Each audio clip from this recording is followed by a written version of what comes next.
अगर गुड्डू आज पैसे लेकर नहीं आया ना तो आज उस बच्चू को मार डालेंगे। बे, इस लौंडे ने रस्सी कैसे खोल दी?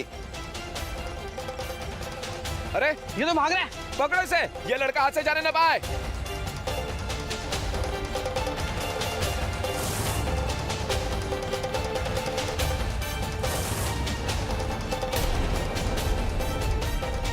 क्या हुआ? काय कुछ बोलते क्यों नहीं? हमारे पीछे कोई भूत खड़ा है क्या?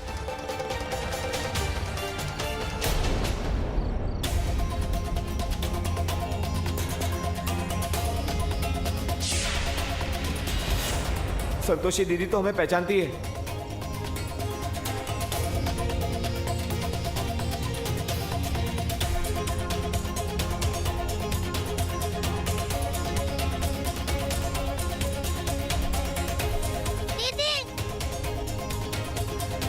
इसने मुझे अगवा किया था। टीनू भैया, आपको कहीं लगी तो नहीं? घबराने की कोई बात नहीं, संतोषी दीदी आ गई है ना।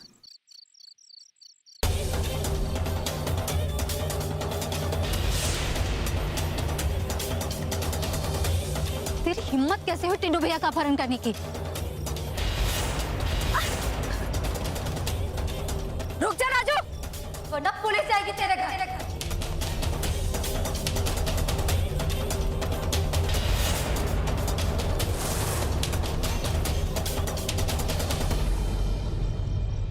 देखो संतोषी दीदी, हम तो क्यों बोलना है ना, अब घर चल के बोल। चल इधर। हम बोल रहे, देखो देखो संतोषी दीदी, हम कह रहे हैं हमें जाने दो। पैसों का इंतजाम तो हो गया। तुम्हारे पापा तो काम की वजह से आ नहीं सके। भला हो शर्मा जी का, उनसे ही जो पैसे उठाए हैं उधार। सच है, मुसीबत में भला आदमी ही काम आता है। उन चक्को को फोन करते, मुझे पैसे देकर अपने टिनुआ को वापस लाएंगे। अम्मा, हम बाहर जाकर फोन करके आते हैं। क्या पता यहाँ नेटवर्क की दिक्कत आ रही हो, तभी फोन नहीं लग रहा।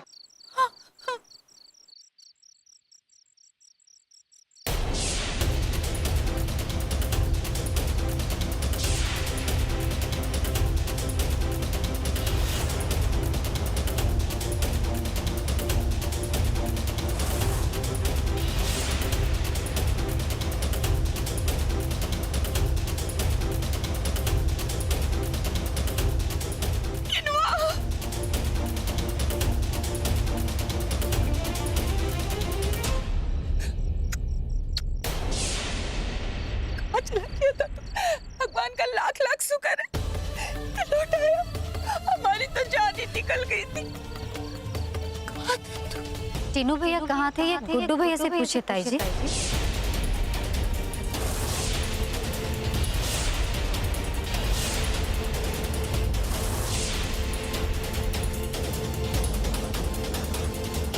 ए संतोषी, क्या बकवास कर रही हो? गुड्डू से काहे पूछे हम? कौन बदमाश है क्या वो? पापा, वो संतोषी ये कहना चाह रही है कि ये किडनैपर हमारा दोस्त है।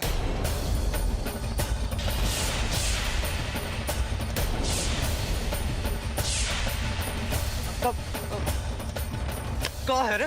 तुमको पूरी दुनिया में हमारा ही भाई मिला था किडनैप करने को।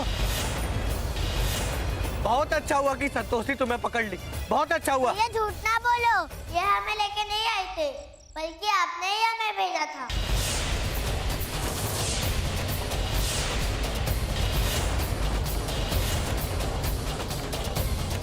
टीनू, तुम बेटा अभी बहुत छोटे हो, तुम्हें ये सब चीजें अभी समझ में नहीं आएंगी।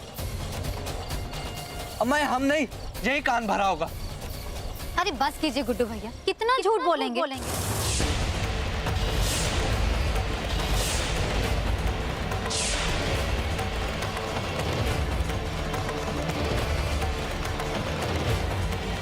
संतोषी दीदी सही बोल रही है, हम बताते हैं क्या हुआ था।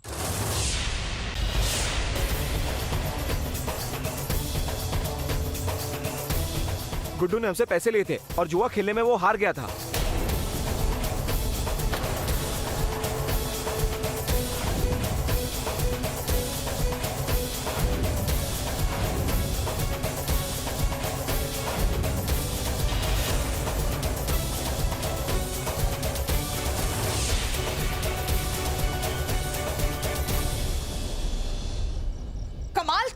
आए हो गुड्डू? अरे इतनी उम्र गुजर गई, आज तक हमने ऐसी चालाकी नहीं देखी। घर में चोर है और हम दुनिया में ढिंडोरा पीट रहे थे। अरे कीड़े पड़े ऐसे संस्कारों पर, अपने ही भाई को अगवा करवा दिया। अब जो ये बम फोड़े हो ना, तो उसका हर्जाना भी तो भरना पड़ेगा। अब भाई पुलिस को बुलाते हैं, वही अकल ठिकाने लगाएगी तुम्हारी।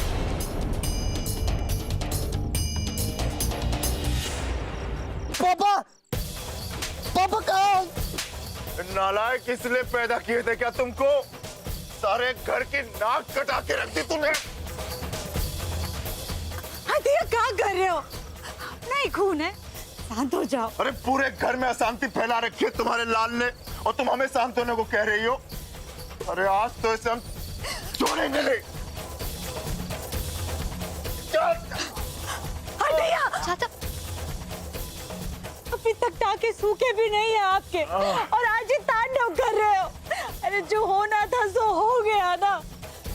अपनी तबीयत पर ध्यान दो। जरा अपनी तबीयत तो हम बाद में देखेंगे। चाचा चाची सही कह रही है, आप आराम कीजिए अभी। अरे ऐसी औलाद हो तो काहे का आराम? ये दर्द कम था तो तू साला हमारी जान लेने पे फिरे। पापा छोड़ो पापा, आज के बाद नहीं करेंगे पापा। बहुत अच्छा कर रहे हो देवाजी, ऐसी औलाद तो लातों के लायक है। साला भूसा घुस गया था तुम्हारे दिमाग में, अपने ही भाई को उठा रहे थे। चाचा एक तो इतना तुम्हारी जान ले रहा है, ऊपर से तुम। अरे ये क्या कर रहे हो? बच्चे की जान लोगे क्या? आगे सामने से हटो, सामने से। आज आया है ऊंट पहाड़ के नीचे, दूसरों को भाषण देने में तो सबसे आगे। अब जबान फूटे तो जाने। चाचा हम कह रहे छोड़िए इन्हें, मारने पीटने से कुछ नहीं संभलेगा। ऐसे अकल के पैदनों को लातिन की भाषा ही समझ में आती है। चाचा हम सब है ना, मिलकर समझाएंगे। आप स्वयं ब्रह्मा जी भी आ जाए ना तो हमसे दिल छोड़ने वाले नहीं छोड़ेंगे।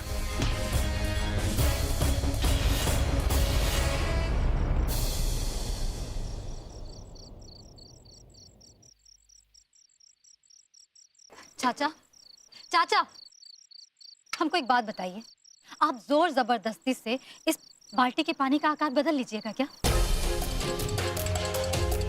उनको मजाक के मूड में लग रहे हैं आज ना, और हम भी कोई मजाक नहीं कर रहे हैं चाचा। हम तो बस आपको एक बात समझाना चाहते हैं, हमसे बस 1 मिनट बात कर लीजिए।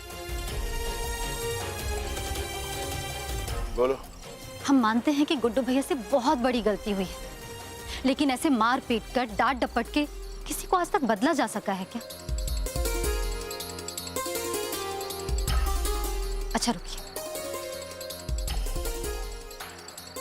जोर लगाकर हम पानी का आकार तो नहीं बदल सकते, लेकिन उसको सही जगह देकर उसका आकार जरूर बदल सकते हैं। और हम इंसान भी तो पानी की तरह ही होते हैं, जिसे जोर जबरदस्ती लगाकर नहीं बदल सकते, लेकिन सही दिशा देकर जरूर बदल सकते हैं। तुम्हें क्या लगता है ये नालायक सही दिशा का मतलब भी समझेगा? हा? हो सकता है समय ज्यादा लग जाए चाचा, लेकिन एक बात बताइए, सिर्फ मार पीट कर आज तक कोई कभी कुछ सीखा है? बचपन से सुनते आ रहे हैं, जो काम प्यार मोहब्बत से हो सकता है वो मार पीट कर नहीं हो सकता। फिर किसी भी काम का हल मोहब्बत प्यार से क्यों नहीं निकालते हम? चाचा जी, अच्छे और बुरे का फर्क ही इन्हें अच्छा इंसान बना सकता है, और ये फर्क इन्हें समझाने से आएगा, मारने पीटने से नहीं। शायद तुम सही कह रही, हमने कभी इस तरह सोचा ही नहीं। उठ जा बेटा, उठ जा, उठ जा, उठ जा, हाँ, आजा, उठ जा। आराम। मार मार के बच्चे की क्या हालत कर दी है। अगर बचपन में गलती हो जाती है बच्चे से तो उसको मार थोड़ी ना डालते। अब हो गया ना, अब माफ भी कर दो इसको। ए माधुरी, कहे थे ना तुमसे जब ये पेट में था तो रामायण पढ़ा करो, लेकिन नहीं, तुम्हें तो बस फिल्मों का शौक था। हा? जो होना था सो हो गया। अच्छी और सच्ची बात तो ये है कि हमारा टीनू वापस घर आ गया है और किसी को कोई नुकसान नहीं हुआ है। अब आगे ऐसा करने का सपने में भी नहीं सोचना। हमारा गुस्सा किसी तरह शांत हुआ है। अच्छा होगा तुम इसे हमारे सामने से ले जाओ, वरना हमारा दूसरा अवतार जाग गया ना तो इसे एक आध फिर से जड़ देंगे हम। तो जा तो रहे, डरा खा रहे उनको। चल बेटा गुड्डू, चल आजा। और उनकी करने में तो दोनों माँ बेटे एक दूसरे के बाप हैं। चाचा जी हमें भी माफ कर दीजिए, जैसे गुड्डू को माफ कर दिया आपने। हाँ बेटा, हम तुमको माफी तो जरूर देंगे, लेकिन उससे पहले थोड़ी अपनी खातिरदारी तो करवा लो।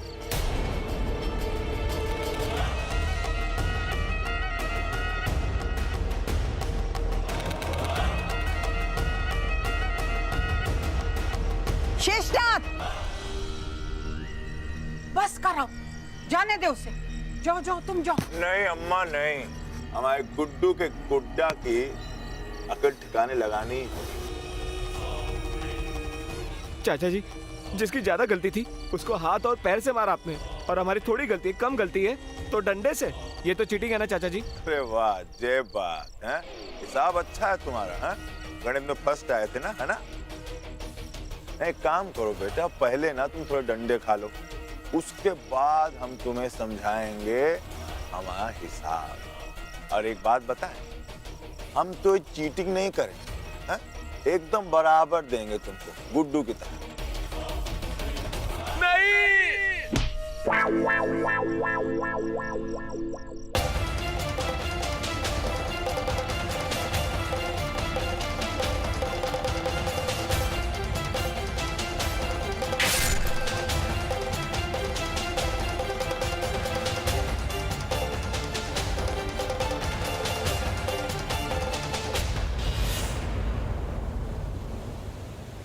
देख रही है गौ माता, मनुष्य की स्वार्थ लीला किस प्रकार अपना रंग दिखा रही है। माते, देख तो रहे हैं, किंतु आपके शब्दों का वास्तविक अर्थ समझ नहीं आया।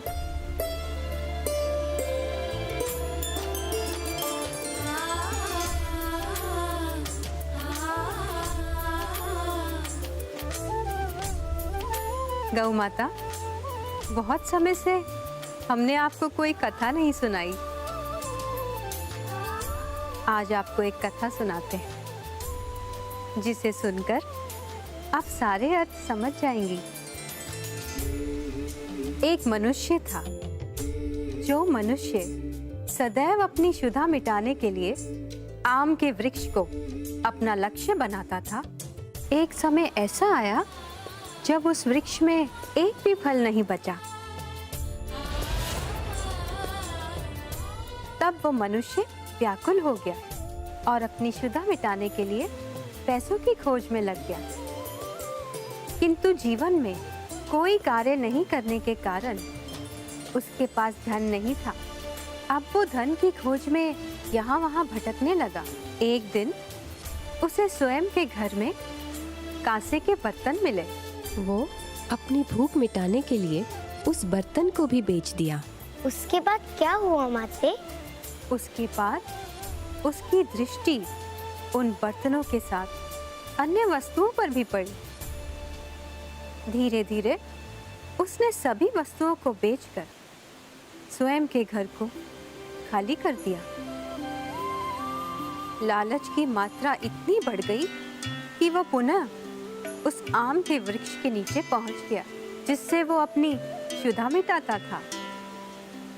उस मनुष्य का विवेक इतना नष्ट हो गया कि जिस आम के वृक्ष ने उसका इतना साथ दिया, वो उसी वृक्ष को काटने लगा। लालच की लालसा में उसे इतना भी ध्यान नहीं रहा कि जिस वृक्ष के नीचे वो खड़ा है उसी को काट रहा है।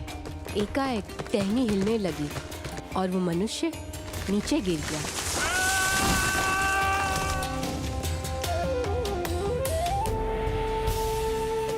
इस कथा से हम समझ सकते हैं कि स्वार्थ केवल क्षति पहुंचाता है। स्वार्थी मनुष्य सदैव दलदल में फंसा होता है जहां वो कब डूब जाए उसका अनुमान वो स्वयं भी नहीं लगा सकता। जिस दिन संसार से आत्महित की भावना चली जाएगी उस दिन समस्त मनुष्यों का कल्याण होगा। अरे अम्मा बहुत मारे यार, कसम से इतना मारे कि मार मार कर कमर ही तोड़ दिए।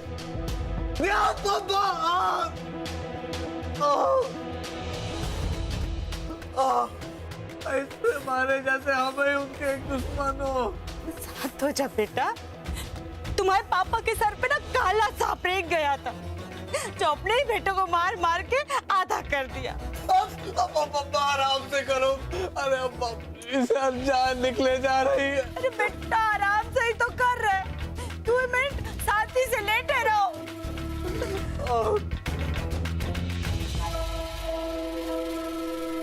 हर जगह से हड्डियां चटाई जा रही है अम्मा। अरे चिटचिटाएगी तो आई है, वही तुम्हारी बड़ी अम्मा और संतोषिया, उसकी कृपा जो हो गई हमारे बेटे पर। एक ने आग लगाई, दूसरे ने आग में घी डाल दिया और झोंक दिया हमारे लाल को। खा ले टिनुआ, खा ले पपीता, खा ले। अम्मा इतने बड़े हो गए अम्मा को याद कर रहे हैं। अरे जब हमारी बिटुआ को अगवा किया था तब तुम्हारी बुद्धि क्या पता चली गई थी? बुरा किया है तो बुरा भुगतो।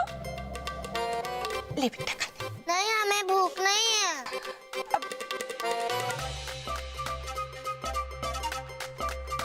हम संतोषी दीदी के पास जाए? अब हाँ बेटा जाओ।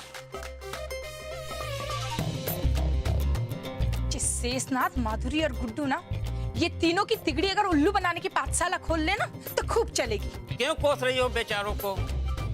गुड्डू पे तुम्हारा गुस्सा सही है, पर शेषनाथ और माधुरी ने क्या किया है? बस ज्यादा महात्मा बनने की जरूरत ना है, ज्यादा शुभ चिंतक ना बनो इनके।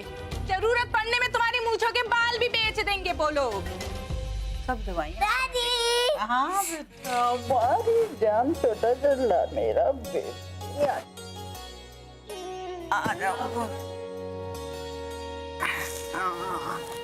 चलो भैया, कुछ खाया?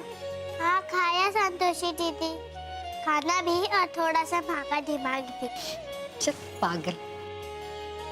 अच्छा बेटा एक बात बता, जब तू उन गुंडों के पास था तो उन्होंने तुझे परेशान तो नहीं किया? वो हमें परेशान करते, उससे पहले ही हमने उनसे चॉकलेट मांग मांग के उन्हें परेशान कर दिया।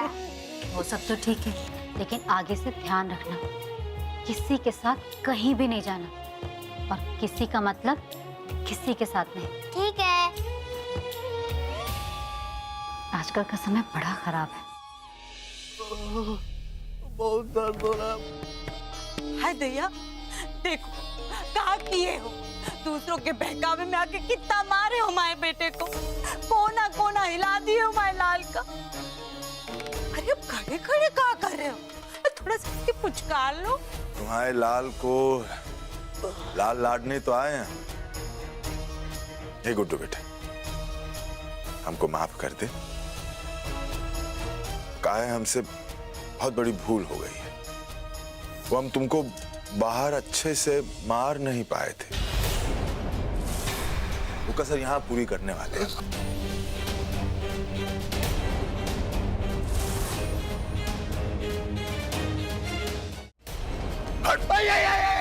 पापा लग रही है, अरे पापा बहुत लग रही है, पापा प्लीज पापा।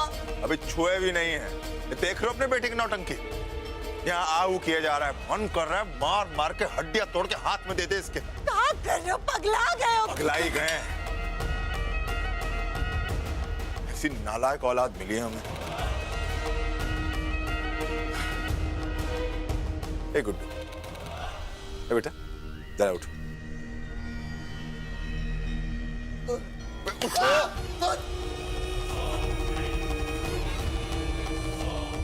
कुछ नहीं कर, है? चुप। अबे बेवकूफ, अपहरण करके 10,000 की फिरौती कौन मांगता है बे? अबे जब कांड करना ही था तो कम से कम 50,000 रुपया तो मांगते। अरे नाम डुबो दिए शेषनाथ का। सपोले नहीं पिल्ले निकले तुम तो, कुछ नहीं सीखे हमसे।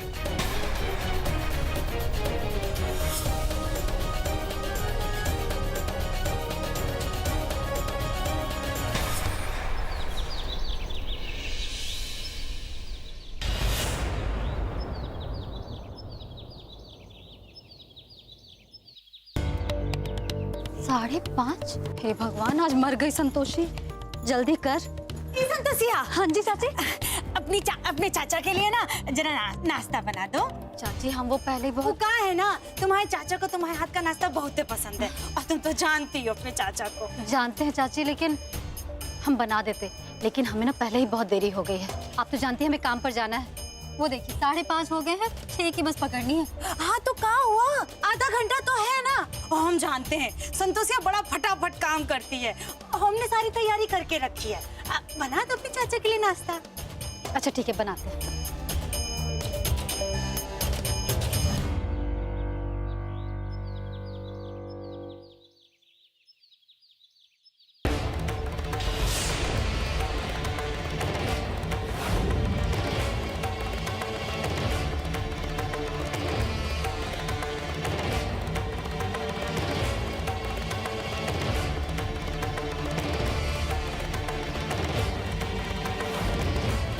समय पर जाएंगी देवी जी, देखते हैं कैसे जाती है। हमारे बेटे को सबके सामने नीचा दिखाया था ना, हिसाब तो चुकाना पड़ेगा संतोषिया।